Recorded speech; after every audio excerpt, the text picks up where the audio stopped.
I stood barefoot on my dock, coffee in hand, Bear snoozing by my side, when a man I'd never seen before asked me, "Hey, what time does the kayak parade start?"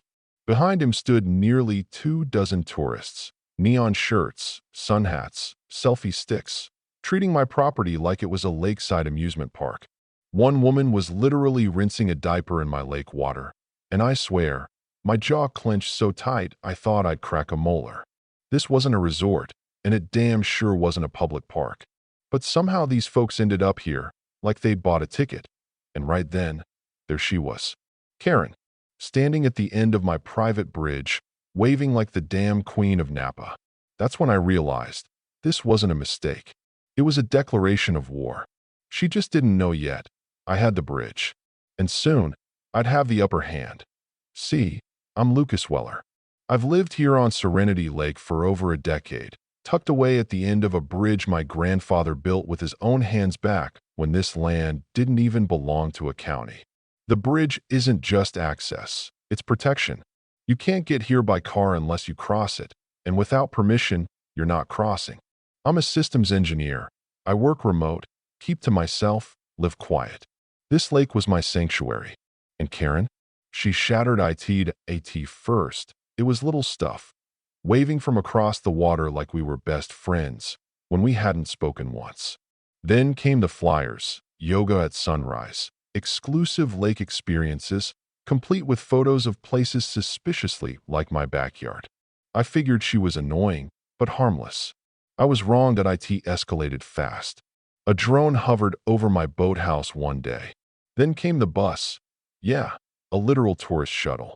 Karen had somehow figured out how to manually lower the bridge using the old crank failsafe and rolled out the welcome mat like she was hosting a wine tasting. I walked out to find 30 strangers on my land. A kid trampled my roses. Someone asked if my dog was available for photos.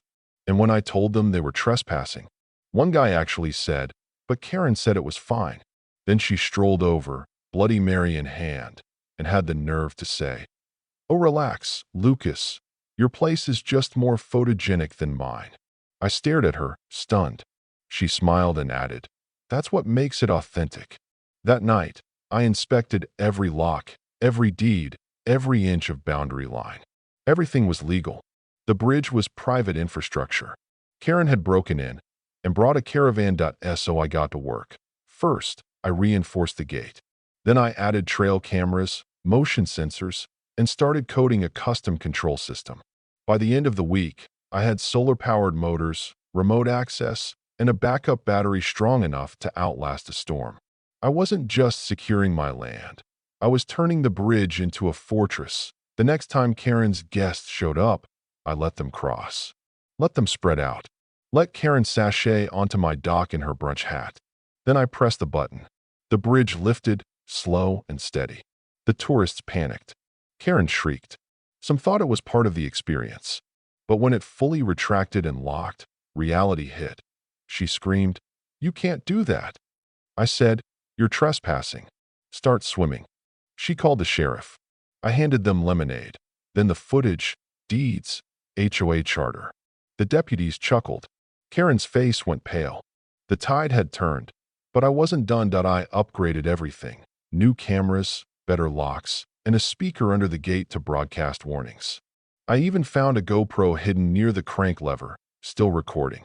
It showed Karen giving a tour, pointing at my property, selling it as the lakeside experience. She'd even advertised brunch on my dock. I found her website. She was charging money. I sent everything to my lawyer. His response, "She's toast." But I wanted proof it all worked. So I had friends come over for a test run. They crossed the bridge, walked the trails, took fake photos. I waited until the last one stepped on, then raised the bridge with a tap on my phone. It worked like a dream. One friend said, "Man, this is some Batman-level stuff." I agreed. Next weekend, Karen was back at it. Another group. Another fake tour. She was spinning some tale about the bridge being donated to the community. I stepped out from behind a tree, remote in hand, sunglasses on. Pressed the button. The gate slammed shut. The tourists looked confused. One said he'd paid $40. Another held up a fake booking email. Karen tried to talk to me. I shut her down, told her she'd lied, misled people, and this was her last chance. Point one tourists started clapping. Another said, "So he's the real owner?" Karen's humiliation was delicious. She tried damage control, called an emergency HOA meeting, tried to spin it like I was the problem. She painted herself as some martyr for community inclusivity. But I came prepared. Played video of her tours, her lies, her fake website. Showed proof of forged reviews. The room turned.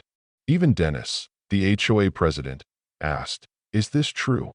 Margot, a retired nurse, stood up and said, "Don't you dare say community when you're profiting off someone else's privacy." I asked for three things. She take down the content, notify her customers with refunds, and the HOA issue a formal clarification about the bridge being private. Dennis agreed that Karen's face said it all: rage, defeat, silence. But silence from her wasn't surrender. That much I knew. Weeks later, I woke at 2 a.m. My phone buzzed, motion alert. I saw her on camera, crouched by the access panel in a hoodie. She was trying to override the system. I spoke through the speaker. "You have 5 seconds to step away before this becomes felony trespassing." She bolted, drove off in an unmarked SUV. I filed charges the next day, but the damage was done. The bridge jammed. Something lodged in the gears. Repairs took days. And with it stuck halfway open, kids started filming TikToks on it like it was a public art piece. The irony was unbearable.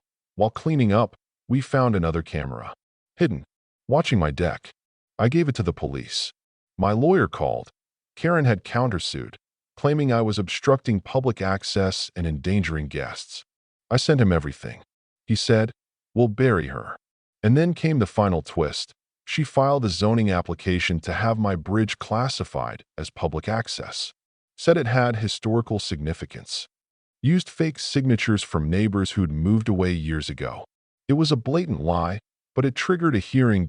I rallied the neighborhood. Showed them the petition, the photos, the fake claims. They were furious. Margot volunteered to speak. Even Dennis offered to testify. At the hearing, Karen gave another Oscar-worthy speech about community joy and shared experiences. I responded with maps, documents, surveillance, affidavits. Ruth, the zoning official, confirmed the land was 100% private. The application was denied. The chair warned Karen she was lucky they weren't pressing charges. She left in silence. Not strategic anymore, just defeated. I painted one final message across the top of the bridge. You are not welcome here without honor. Not for tourists, just for people like Karen. And as I sat one evening, Bear by my side, dock gently creaking beneath us, I realized I didn't just defend my land. I reminded people that boundaries matter. That charm doesn't overwrite truth. And that sometimes the strongest connection is the one you raise. Now let me ask you, if it were your land, your peace, your home, what would you have done?